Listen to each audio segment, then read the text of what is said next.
the ending of Alien Earth Episode 7, Emergence, finds the friendship between Wendy and Joe being challenged after Nib's death. In addition, a number of characters die in this episode after Tootle or Isaac are destroyed in Alien Earth Episode 6. In typical Alien franchise fashion, Arthur briefly regains consciousness before a baby xenomorph emerges from his chest. After learning how to communicate with the captured xenomorph in Alien Earth Episode 4, Wendy is able to instruct the alien to do her bidding, which involves wreaking total carnage on her foes. Brings Arthur's hollow body to Morrow, who is escorted by Weyland-Yutani soldiers, with Smee's assistance. In the end, Kirsch defeats Morrow after capturing the rogue xenomorph that detonated from Arthur's chest. Since pi is a universal number that all advanced lifeforms would recognize and understand, the eyeball alien, who may be the most intelligent of them all, actually communicates with Boy Cavalier by reciting several of its digits. Boy Cavalier gets the sinister idea of taking the alien from the sheep and putting it in a human, claiming he knows just the right person for the job. In the penultimate episode of Season 1 of Alien Earth, a furious Wendy yells at Joe for killing Nibs. Since Wendy views the other hybrids as her brothers and sisters, she made it plain to Joe earlier in the episode that she would not leave Neverland without them. This goes to illustrate that, while Marcy's consciousness was cloned in Wendy's body, Wendy is very much her own creature. In the last episode, Kirsch had been watching slightly from a distance as Boy Cavalier reached an agreement with Yutani. Kirsch saw Slightly lock Arthur in the safe lab so a facehugger might target him. He also knew full well that Slightly had been using a bug on Morrow's neck to communicate with him. Apart from defending Boy Cavalier's interests, Kirsch is engaged in his own conflict. In addition to his own tricks and tactics, Kirsch harbors animosity toward humanity as a synth. In order to guide Morrow and his Weyland-Yutani men straight into a trap, he assisted Slightly and Smee in smuggling Arthur and the facehugger to the beach.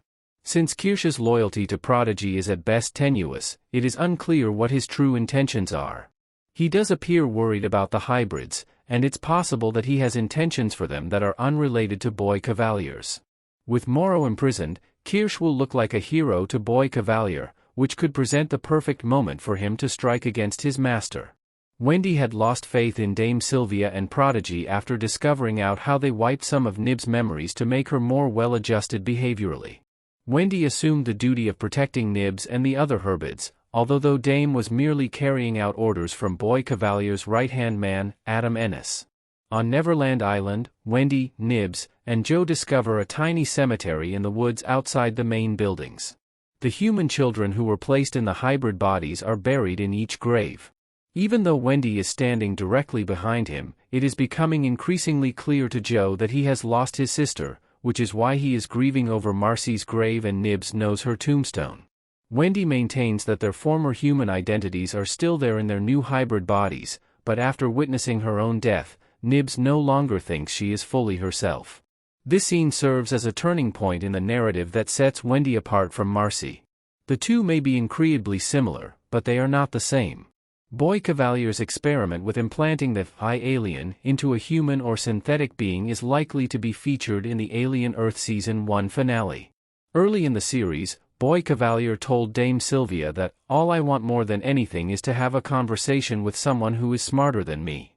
This is almost a given in the final Season 1 episode, and it could potentially cost Boy Cavalier his life.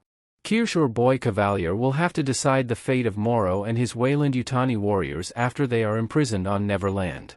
Anticipate a twist from Kirsch that will expose his true intentions, whether they are to betray Prodigy, leave the hybrids, or even work with Morrow, possibly in exchange for a payment from Yutani.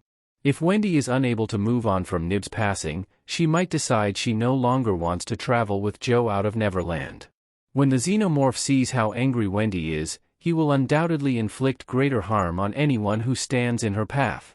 Finding out what Wendy wants and who is keeping her from receiving it will be crucial to the resolution of Alien Earth Season 1. Thank you for watching. Please, subscribe.